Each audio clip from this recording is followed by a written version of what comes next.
Bhavya classes. I'm Harneet Kaur and we were reading about the indicators of growth and development. This is the video lecture number 4 of the chapter number 2 series. So हमने last video lectures में economic growth and development का difference पढ़ा था, हमने national income की growth को as an indicator पढ़ा था। अब उसके आगे के दो इंडिकेटर्स के बारे में थोड़ी थोड़ी जानकारी आज इस वीडियो लेक्चर में हम लेंगे, ठीक है। सो नेक्स्ट इज पर कैपिटा इनकम। पर कैपिटा इनकम क्या होता है ये हम पहले भी पढ़ चुके हैं एंड छोटी क्लासेस में भी पढ़ चुके हैं। तो पर कैपिटा इनकम मतलब एक इंसान की इनकम, ठीक है। उसको हम कैसे कैलकुलेट करते हैं? Total income upon total population. एक पर्सन की इनकम को पर कैपिटा इनकम बोलते हैं। अब इसको हम नेशनल इनकम की या फिर हमारी इकोनॉमिक ग्रोथ एंड डेवलपमेंट के बेस में इसको इंडिकेटर कैसे देखते हैं? क्योंकि अगर एक इंसान पैसा कमा रहा है तो एक इंसान की हमें वो कितना अर्निंग्स कर रहा है वो भी हमें पता होना चाहिए, सो दैट हम उसकी अर्निंग्स को कंसिडर करके हम नेशनल इनकम को कैलकुलेट कर सकते हैं, ठीक है। तो इसलिए पर कैपिटा इनकम जरूरी है, क्योंकि पर कैपिटा इनकम पता होता है तो ही हम नेशनल इनकम कैलकुलेट कर सकते हैं।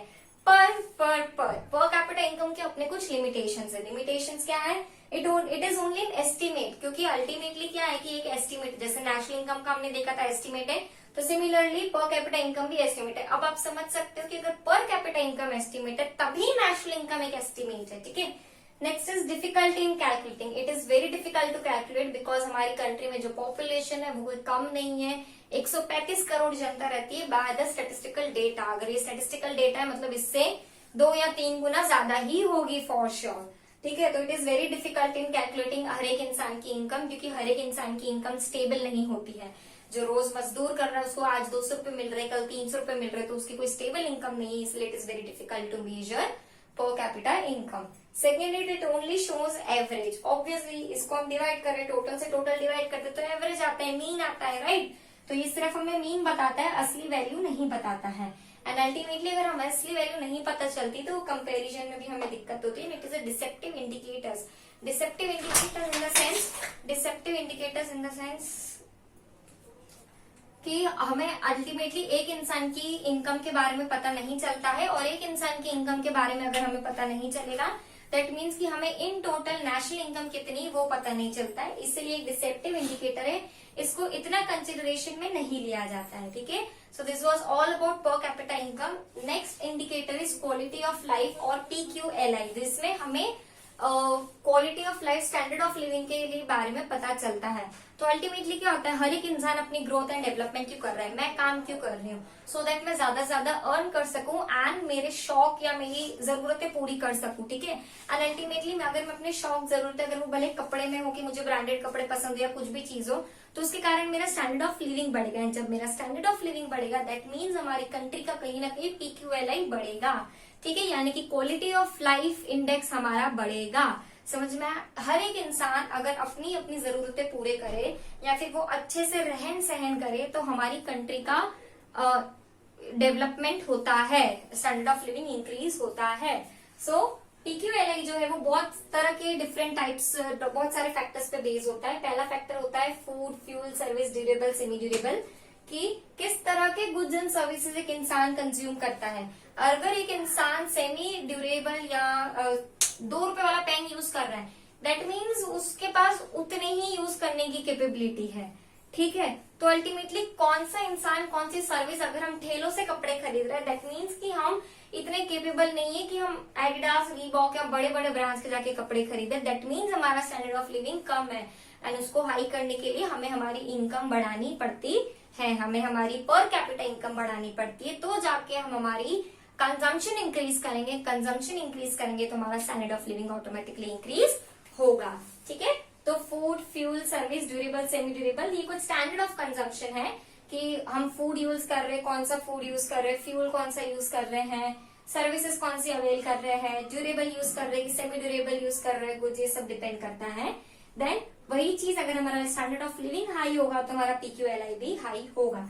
अब आपकी बुक में कुछ एस्पेक्ट्स दिए गए हैं, एस्पेक्ट्स यानी कुछ फैक्टर्स दिए गए हैं जो कि इंक्लूडेड, मतलब कुछ एस्पेक्ट्स दिए गए हैं कि उन एस्पेक्ट्स को हमें ध्यान में रखना है जब हम PQLI को कैलकुलेट करते हैं।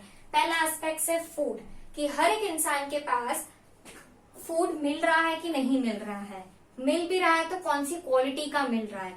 तो वो भी डिपेंड करता है कि आपका स्टैंडर्ड ऑफ लिविंग कितना इंक्रीज है और कितना डिक्रीज या कितना आप पानी में बह रहे हो। दूसरा है हेल्थ एंड मेडिकल, कि हमारी कंट्री में कितनी % ऑफ पॉपुलेशन की हेल्थ अच्छी है, कितनों को मेडिकल फैसिलिटीज मिल पा रही है, कितनों को मेडिकल फैसिलिटीज नहीं मिल पा रही है। तीसरा चीज है हाउसिंग एंड क्लोथिंग, क्या हर एक इंसान के पास छत है खुद की या फिर किराए की पर छत है या नहीं है। हर एक इंसान के पास पहनने को, अपने आप को ढकने के लिए कपड़ा है नहीं है। हाइजीनिक कपड़ा है कि नहीं है, ये भी एक फैक्टर है स्टैंडर्ड ऑफ लिविंग में। ये सारे फैक्टर्स आपके स्टैंडर्ड ऑफ लिविंग पे असर करते हैं। एजुकेशन, एंटरटेनमेंट, एजुकेशन, हर एक इंसान के पास बेसिक प्राइमरी एजुकेशन है कि नहीं है। एंटरटेनमेंट, यानी ऐसा नहीं कि मूवी थिएटर में जाके मूवी देखना, एंटरटेनमेंट मतलब प्राइमरी एंटरटेनमेंट है कि नहीं है, कि उस तक कोई इन्फॉर्मेशन पहुंच पाती है कि नहीं, क्योंकि एंटरटेनमेंट भी आपके दिमाग के लिए बहुत जरूरी है, आपके साइकोलॉजिकल स्टेबिलिटी के लिए एंटरटेनमेंट बहुत जरूरी है।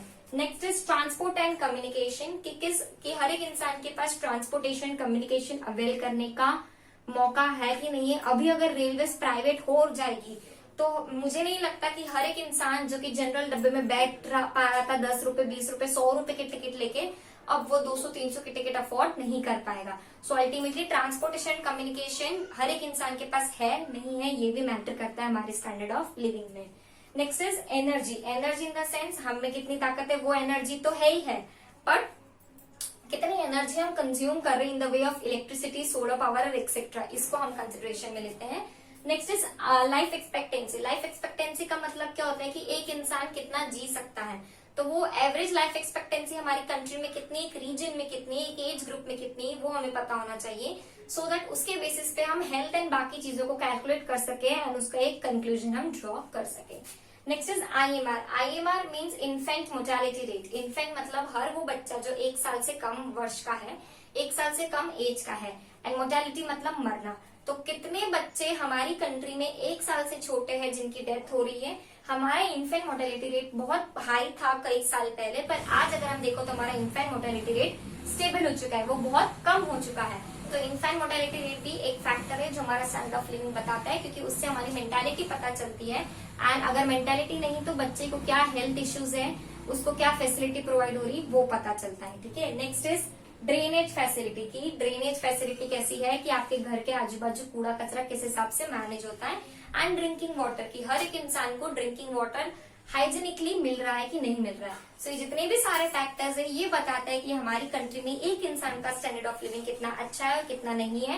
एंड अल्टीमेटली एक इंसान का अच्छा होगा तो पूरी कंट्री का कहीं ना कहीं अच्छा होगा। So this was all about this 4th video lecture. We read about per capita income and PQLI बहुत सारा टॉप अंदर मैटर बचा है, वो हम नेक्स्ट वीडियो लेक्चर में कवर करेंगे। Till then thank you.